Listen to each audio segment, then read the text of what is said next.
Muli nating ibalik Melvin Jun Lamata for City Vice Mayor. Number 2 sa inyong mga balota, Melvin Jun Lamata, ating iboto.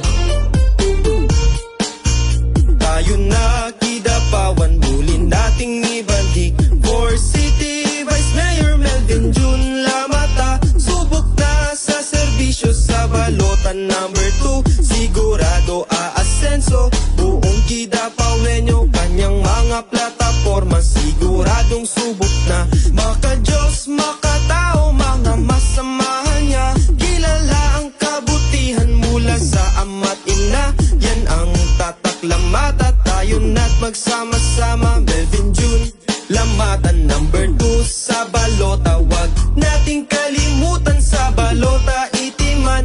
Wag nang magatubili, be wise kung pumili for City Vice Mayor Melvin Jun Lamata. For City Vice Mayor Lamata, let's vote number 2 sa balota Lamata. Let's vote Melvin Jun Lamata, iboto natin siya for City Vice Mayor Melvin Jun Lamata. Kabutihan sa kapwa ang kanyang inuuna. Mahirap man o mayaman, bata man o matanda, dedikasyon sa pag-asenso para sa mga tao. Yan ang tatak niyang serbisyo, di kalidad at klaro-klaro. Siya'y mapagkatiwalaan at maaasahan pa. Siya ay palaging dyan at hindi nawawala. Kilala ang kabutihan mula sa ama't ina.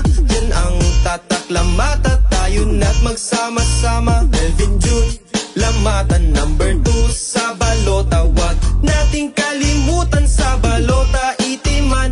Wag nang magatubili, be wise kung pumili for City Vice Mayor Melvin Jun Lamata. For City Vice Mayor Lamata, let's vote number 2 sa balota Lamata. Let's vote Melvin Jun Lamata, iboto natin siya for City Vice Mayor Melvin Jun Lamata. For City Vice Mayor Lamata, let's vote number 2 sa balota Lamata. Let's vote Melvin Jun Lamata, iboto natin siya for City Vice Mayor Melvin Jun Lamata. Muli nating ibalik Melvin Jun Lamata for City Vice Mayor. Number 2 sa inyong mga balota, Melvin Jun Lamata, ating iboto.